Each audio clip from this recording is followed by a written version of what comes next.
where we can go on and on and on. Right, and at the moment with us from the Congress Party, Rakesh Shetty Saab. Rakesh Shetty Saab, namaskar. Shetty Saab, namaskar. How are you? Namaskar, Pradeep ji. Namaskar, sir. Namaskar. So, sir, sixth phase is also over. छठा phase भी खत्म हो गया, sir. Rakesh Shetty साहब, सिर्फ एक phase बचा है. 57.7% वोटिंग परसेंटेज था आज टर्नआउट जी. और मुझे ऐसा लगता है कि ये बढ़ना चाहिए, क्योंकि सबसे बड़ा लोकतंत्र बोल के मुझे तो ऐसा लगता है हमें कब वो टाइम आएगा जब 70, 80 या 90% वोटिंग होगा, तब वो क्लियर मैंडेट दिखेगा कि लोग जनता किसके साथ है. बट इतना अपील होने के बावजूद लोग वोटिंग पे नहीं जाते. This is not a good sign actually ji. और हमें जैसे हम बाकी देशों में देखते जहाँ पे वोटिंग है परसेंटेज बहुत हाई होता है, लाइक कहाँ पे 75 है, 80 है, 85, 90% होना चाहिए. और आज हमने ओवरऑल देखा उत्तर प्रदेश में भी थोड़ा बहुत कंप्लेंट्स आ रहे थे. जम्मू कश्मीर में आपको पता है महमूदा मुफ्ती जी का ये कंप्लेंट था कि उनके कुछ वर्कर्स को अरेस्ट किया गए थे, वोटिंग स्लो किया गया. छोटे मोटे कंप्लेंट सब जगह से आ रहे थे. और मुंबई में भी हमने ये एक्सपीरियंस किया कि वोटिंग का जो पैटर्न है, 2-2 घंटा 3-3 घंटा लाइन में क्यू में खड़ा होने के बावजूद वोट करने नहीं मिल रहा था लोगों के. तो इट इज सैड. मेरे को लगता है कि इलेक्शन कमीशन और बेहतर काम कर सकती थी, और इतना गर्मी था, थोड़ा फैसिलिटी और खर्चा करके फैसिलिटी, पानी के बॉटल्स, पंखे, ऐसा कुछ लगाते तो और अच्छा हो. और राकेश शेट्टी साहब, कई जगह से तो प्रपोजल यह आया है कि इलेक्शन का वक्त एक ही होना चाहिए. मतलब बार बार इलेक्शन की डेट हम लोग आगे पीछे क्यों करते हैं? In fact February, March and the first week of April, that is the best time for elections.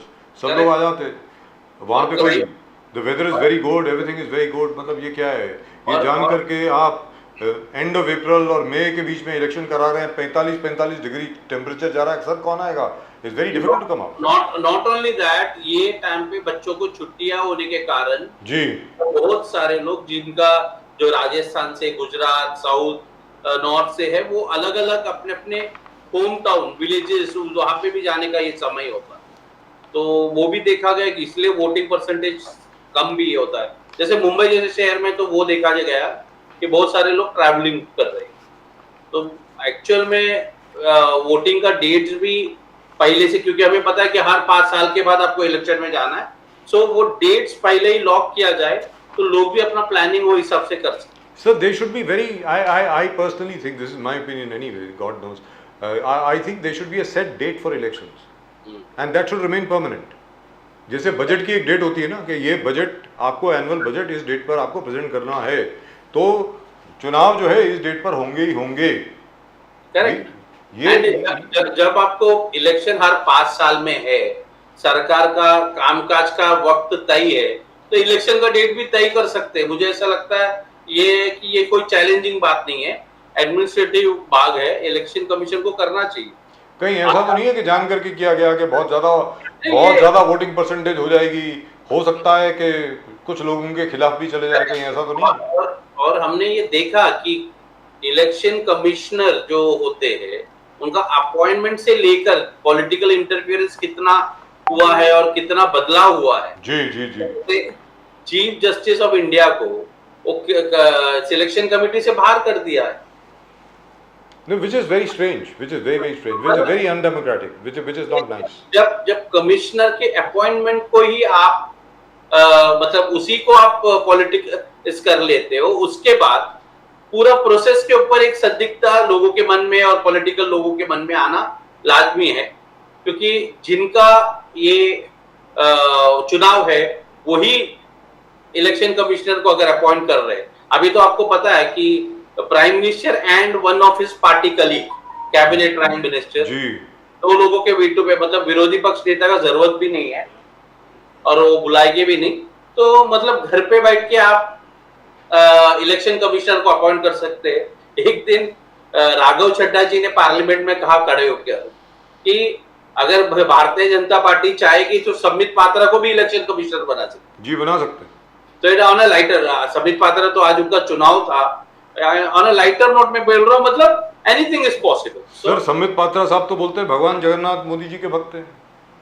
हाँ, वो उन्होंने, देखिए क्या है, नरेंद्र मोदी जी तो ऐसे बोलते नहीं है, मगर उनके जो लोग हैं जो जी चमचागिरी कर रहे हैं, वो इतना आगे बढ़ जाते हैं बोलने पे, उसके बाद उनको सर हर पॉलिटिशियन के साथ होता है, जब अपनी चरम सीमा पर होते हैं, पावर पे जब होते हैं तो ज़्यादातर ऐसा होता है। लेकिन ये बताएं सर, क्या है कि दिल्ली में और हरियाणा में आज चुनाव थे, उत्तर प्रदेश में भी थे, वेस्ट बंगाल में भी थे, लेकिन स्पेशली दिल्ली और पंजाब में, दिल्ली और हरियाणा, पंजाब में तो 1 जून को है, यहाँ पर बीजेपी को 100% आए थे। 10 सीटें हरियाणा की और 7 की 7 सीटें दिल्ली की।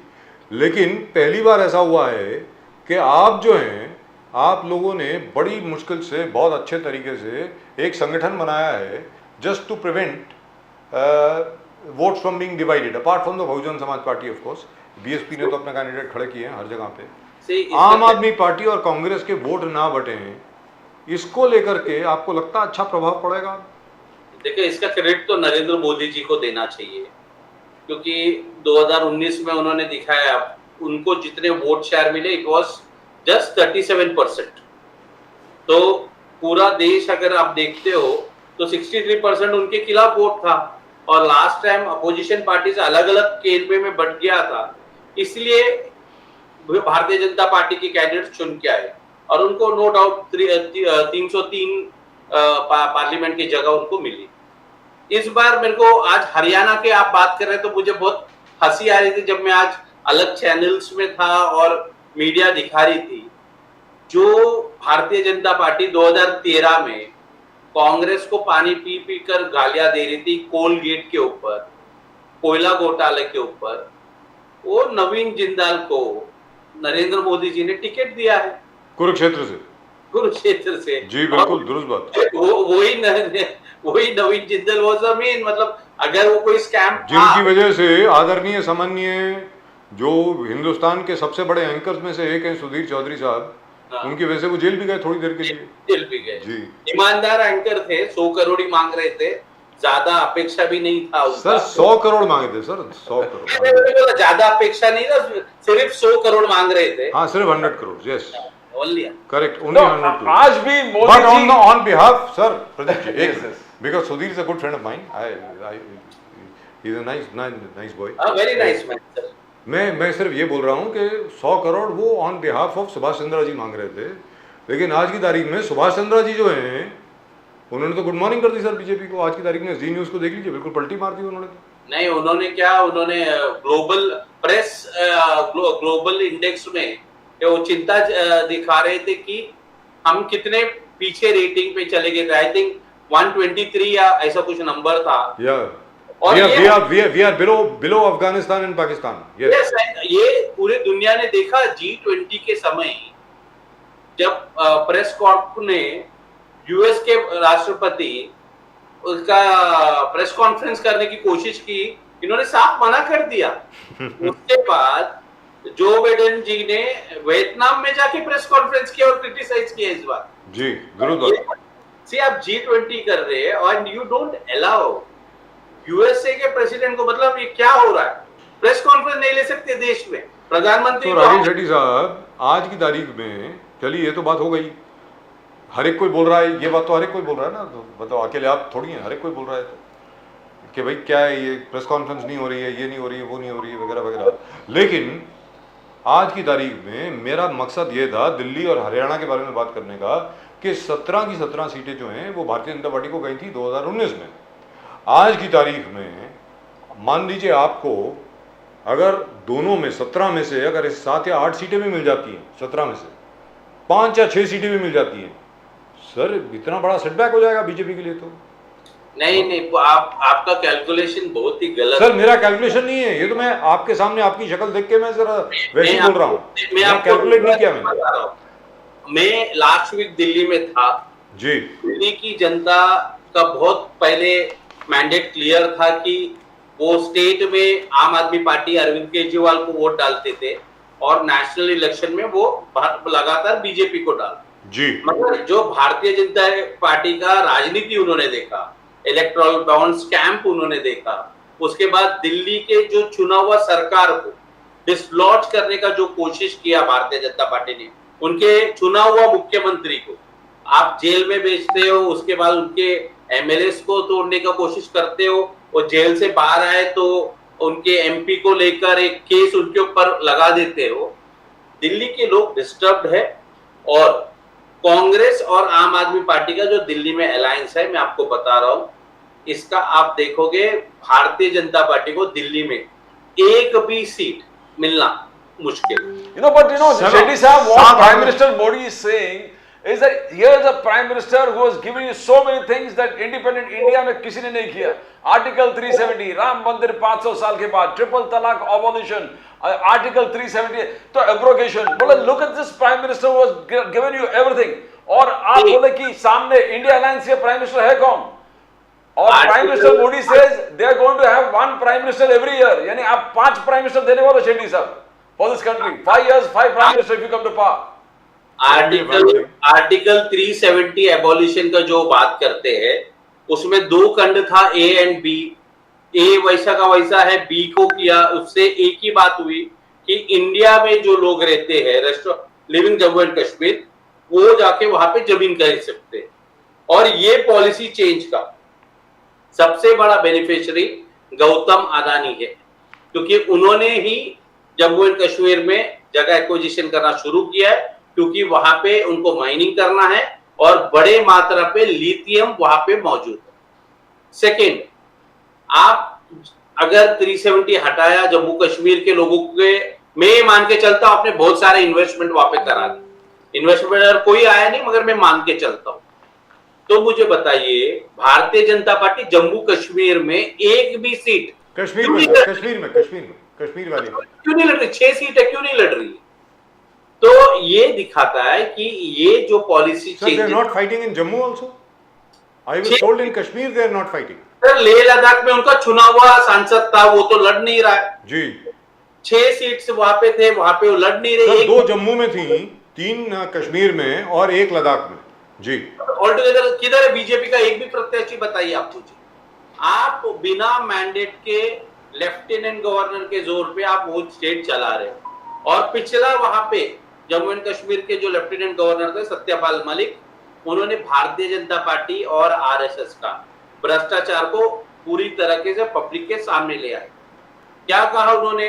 जब लेफ्टिनेंट गवर्नर हमारे सत्यपाल मलिक थे, जो आरएसएस बीजेपी के मंत्री रहे, वो उन्होंने साफ कहा कि राम माधव जो महासचिव है भारतीय जनता पार्टी के, उन्होंने 500 करोड़ का चंदा और उसके आगे रिलायंस इंश्योरेंस को जितने जम्मू कश्मीर के एम्प्लॉय है उनका बीमा कराने का स्कीम लेके गए।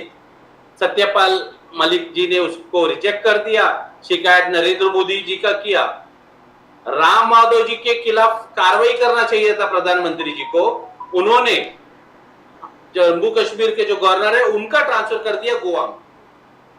जो जिनके ऊपर कार्रवाई करना चाहिए उनके ऊपर कार्रवाई नहीं कर रहे।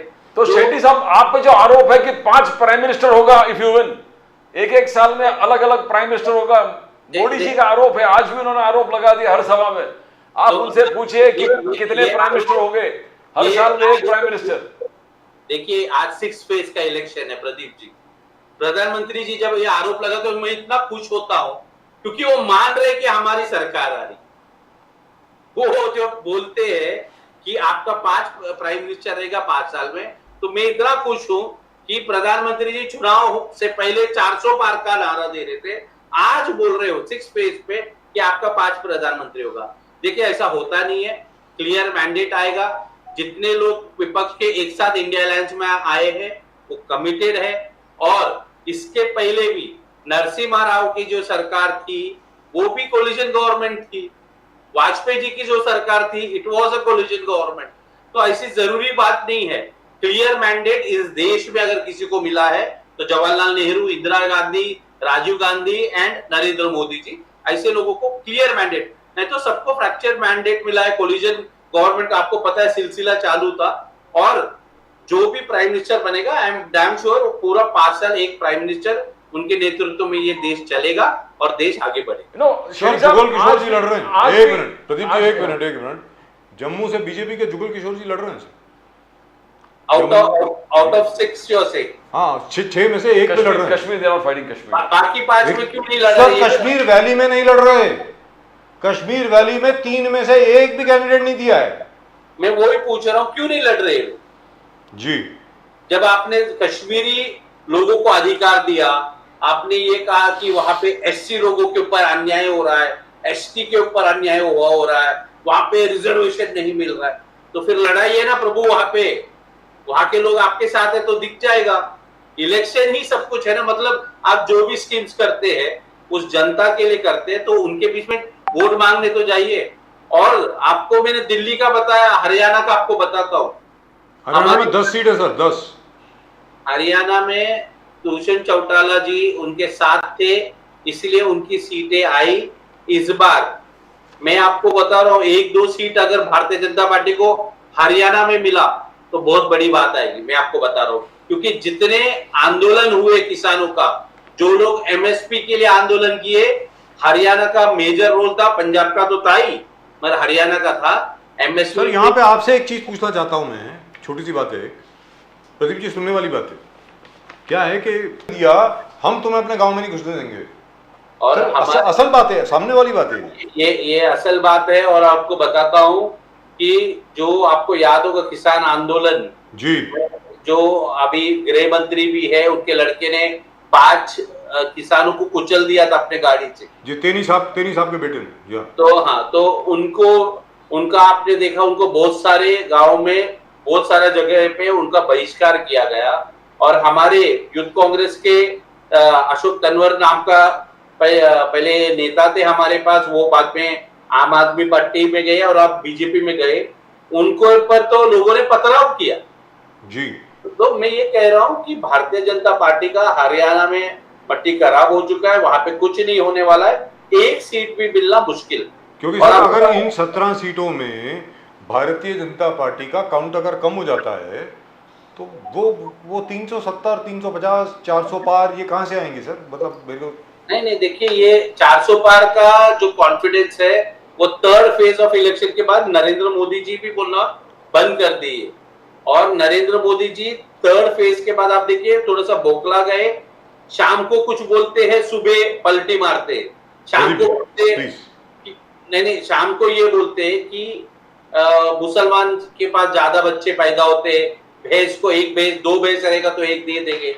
और सुबह किसी पत्रकार ने उनसे पूछा ये जो हिंदू मुस्लिम का आप कर रहे, तो बोला मैं जीवन में कभी हिंदू मुस्लिम नहीं करता। रूबिका लियाकत जी कोई हैं, उन्होंने कहा कि ना मैं कभी इस्लाम के खिलाफ था, ना कभी मुस्लिम समाज के खिलाफ था। आप उन मुस्लिम बहनों से पूछिए जिनके लिए मैंने ट्रिपल तलाक से न्याय दिलाया, उन मुस्लिम बहनों से पूछिए जिनको घर मिला है मोदी प्राइम मिनिस्टर आवास योजना में, उन मुस्लिम बहनों से पूछिए आयुष्मान कार्ड का इस्तेमाल जो करते हैं और जो वैक्सीनेशन लेते हैं, उन मुस्लिम बहनों से पूछिए कि how sincere is prime minister Modi. तो is he appealing to 50% Muslim votes? That is the महिला जितना मुसलमान बहनें हैं वो टारगेट कर रहे हैं। देखिए, एक गुजरात में एक बहन है, वो अपना पासपोर्ट रिन्यू करना चाहती है और वो बहन को पासपोर्ट रिन्यू करने दिया नहीं जा रहा है। उसका पति उसको बहुत साल पहले छोड़ के चला गया, ना तलाक दिया है, ना त्रिपाल तलाक दिया है, ना कुछ दिया है। ये भी बोलता नहीं है कि मैं कहाँ पे किस पद पे हूँ, उसका वाइफ को जो अधिकार मिलना चाहिए वो भी तक नहीं दे रहे। सो ये सब प्रोपेगेंडा है। और ट्रिपल तलाक का मुस्लिम बहनों को फायदा हुआ है या नुकसान हुआ है, दे विल डिसाइड, और वो वोटिंग के जरिए हमें पता चलेगा। मगर मुझे पता नहीं कि नरेंद्र मोदी जी को ये मुसलमान बहन कब जाके बोले कि आप ट्रिपल तलाक हटाइए। ये कब हुआ, कब कोई आंदोलन हुआ, मैंने तो देखा नहीं। मगर पता नहीं प्रधानमंत्री जी किसने प्रधानमंत्री। लेकिन सर आप 2 भैंसों में से 1 भैंस दे देंगे मुसलमानों को? हाँ, किसी की अगर 2 भैंस रहेंगी हाँ, तो आपकी सरकार आ गई तो क्या 1 भैंस उठा करके आप दे देंगे किसी को? अनप्रैक्टिकल है, कैसे देंगे? पूछ रहा हूँ सर, रीडिस्ट्रीब्यूशन ऑफ वेल्थ कहाँ का बांधेंगे सर भैंसों को इतनी? ये बहुत ही अनप्रैक्टिकल है। प्रधानमंत्री जी को ऐसा भाषण ही नहीं देना चाहिए। सर 50 करोड़ भैंसे हैं पूरे हिंदुस्तान में, तो 25 करोड़ भैंसों को बांधोगे कहाँ सर? नहीं, बहुत ही अनप्रैक्टिकल। पीएम को ये भाषण नहीं देना चाहिए था। ये पूरे चुनाव में आपको पता है 19 का चुनाव में वो बहुत फोकस थे, एक नैरेटिव लेके चले वो, मगर जो 2024 में डिजास्टर था उनका भाषण, उनके स्पीच। एक बार बोल देते थे, सुबह चेंज किया है और 4 बार हुआ है सर ये पूरे इलेक्शन में। सर उन्होंने ये कहा, जिस इंटरव्यू का जिक्र आपने किया, प्रदीप जी जिसका विवरण दे रहे थे, उन्होंने ये भी कहा कि अगर मैं हिंदू वर्सेस मुस्लिम करता हूं तो मैं प्रधानमंत्री पद पर बैठने के लायक नहीं हूं, ऐसा कहा उन्होंने सर। नहीं, सही बात है। अब शाम को फिर किसने ये भाषण दिया उस आदमी को खोजना पड़ेगा, या तो फिर इनका भाषण कोई लिखता है और ये पढ़ लेते हैं, उनको समझ में नहीं आता कि वो क्या बोल, ऐसे इसका मतलब ये हुआ। तुष्टिकरण जो आप करते हैं, मोदी जी बार बार उसको हाईलाइट करते हैं, और मुंबई में राज ठाकरे जी भी उसको हाईलाइट कर दिया कि Shah Bano case was a classic example. Rajiv Gandhi व शाह बानो केस जो जजमेंट उन्होंने पलटा, that was a great example of तुष्टिकरण। और बार बार मोदी जी जो रिजर्वेशंस के इशू में बोले कि जब तक मोदी जी जिंदा है तब तक ये रिजर्वेशन बेस्ड ऑन रिलीजन होने नहीं देगा, बिकॉज आप ओबीसी एससी एसटी के पूरे रिजर्वेशन, आज भी मोदी जी ने हर मंच पर कहा कि you want to give the reservation of SC ST OBC to a particular community and you have been conditionally stopping. अब तो बोल रहे कि आप एजुकेशन भी इनके सबके छीन के, रिजर्वेशन छीन के उनको देने वाले हैं। You have to convince the people, Shetty साहब, that you are not going to rob the SC ST OBC out of the reservations. मैं आपको मोदी जी का इंटरव्यू आपको सुनाता हूं, जहां पे उन्होंने ये कहा कि मैं, मतलब मोदी जी बता रहे थे, वो इंटरव्यू किसका है पता नहीं, आपको मिल जाएगा। उसमें उन्होंने क्लियर कहा कि जब वो गुजरात के मुख्यमंत्री थे तब वहां के मुसलमानों में जो गरीब तबके के लोग थे उनको ओबीसी में रिजर्वेशन दिया। ये स्टेटमेंट देश के प्रधानमंत्री और तब मुख्यमंत्री का है। तो अगर ये स्टेटमेंट आप दे रहे तो इसका क्या मतलब है?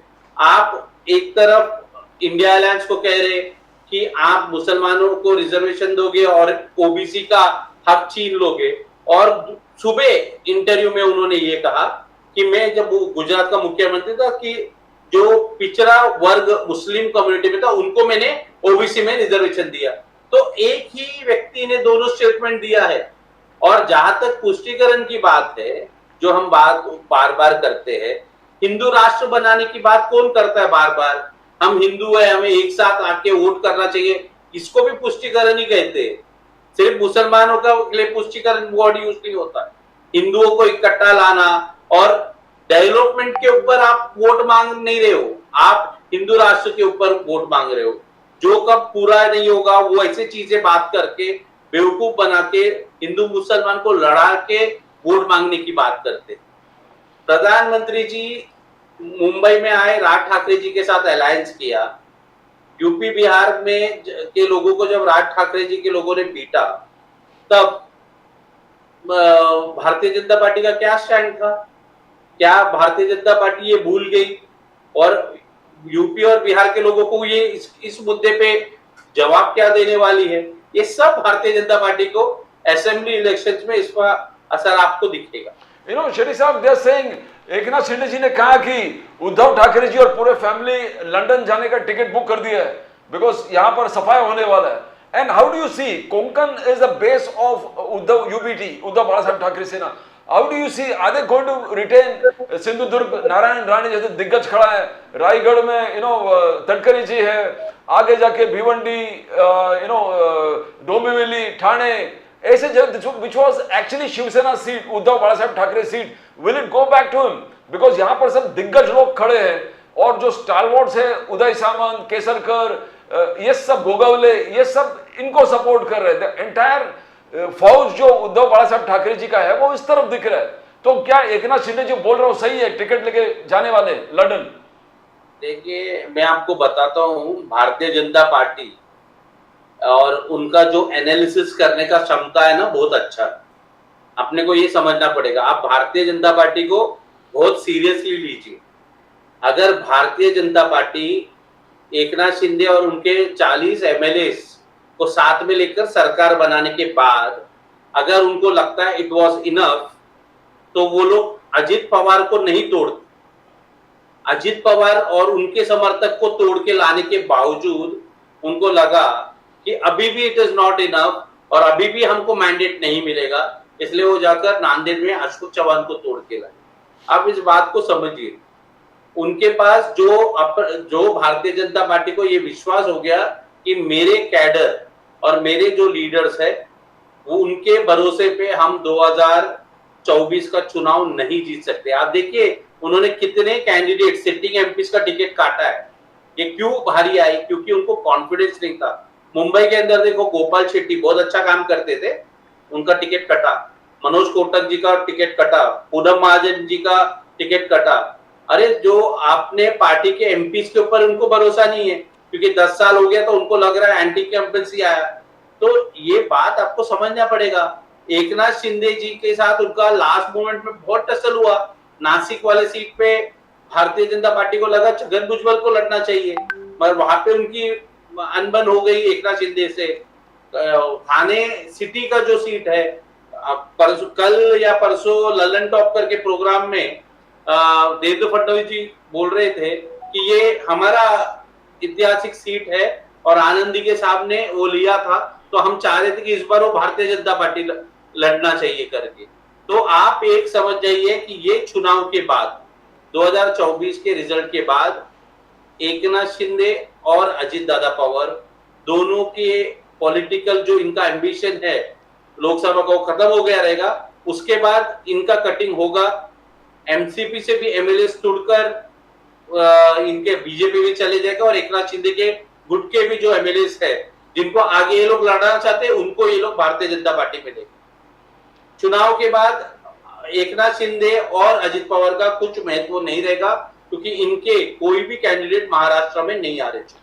भटकती आत्मा, शरद पवार जी ने कहा कि हमको भटकती आत्मा का, हमारे पार्टी को नकली एनसीपी का, उद्धव बालासाहेब ठाकरे जी के पार्टी को नकली सेना का, बोले ये महाराष्ट्र के इलेक्टोरेट है जो बर्दाश्त नहीं करेंगे and MVA is going to secure more than 50% of the votes because ऐसे personal attacks is not accepted by the electorate. And he says the India Shining campaign when it started in 2004, तभी प्रफुल्ल पटेल जब आए थे joined BJP, Sharad Pawar ji told him that this cannot translate into votes and Pawar sahab believes that now also it will not translate into votes. How do you assess Sharad Pawar's statement? Sharad Pawar ji बहुत बड़े नेता है और उनको बहुत ही अच्छा जानकारी है कि आगे क्या होगा, बिकॉज वो महाराष्ट्र में बहुत ज्यादा घूमते हैं, लोगों से मिलते हैं और वो समझ सकते हैं। और मगर ये बहुत क्लियर है, महाराष्ट्र में आप बाहर निकल जाके 10 महाराष्ट्र से बात कर लो और पूछो कि शिवसेना किसका है, मुंबई महाराष्ट्र का बच्चा बच्चा बोलेगा कि उद्धव ठाकरे और आदित्य ठाकरे। ये तो अच्छा है एकनाथ शिंदे जी ये नहीं बोल रहे कि उनका नाम उद्धव ठाकरे है और उनका जो लड़के का नाम वो आदित्य ठाकरे, ये बोलना बाकी रहा।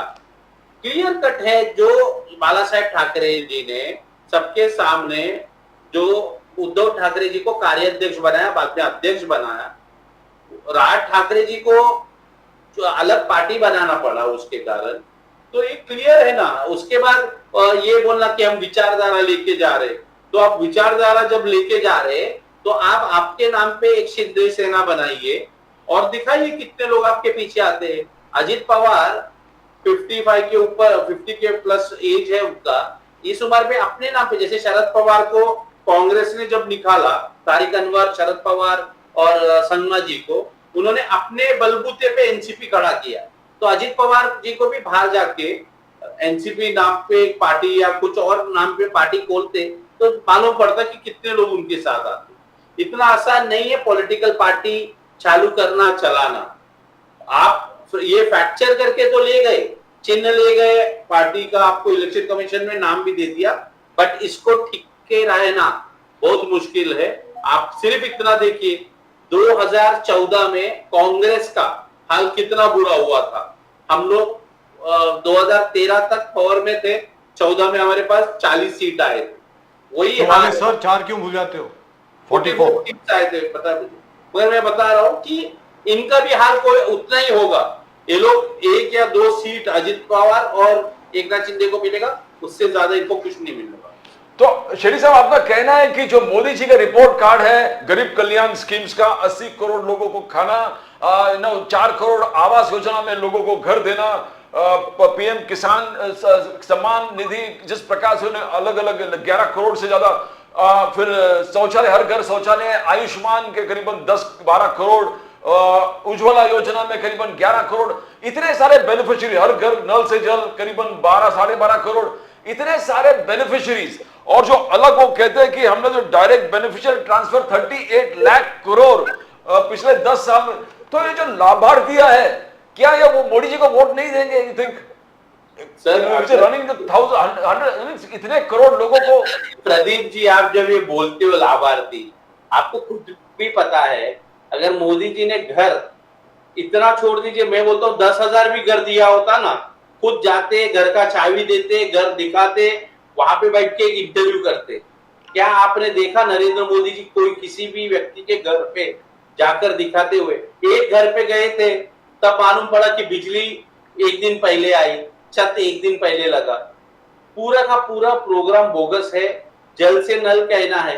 अरे तो इतना प्रचार क्यों कर रहे? अगर आपका जो नल है वो गली गली गांव गांव पहुंच गया होता, बिजली गांव गांव चला गया होता, और इतने सारे लोगों को घर अगर मिला होता, तो मेरा ये कहना है कि आपको प्रचार करने की जरूरत ही नहीं है।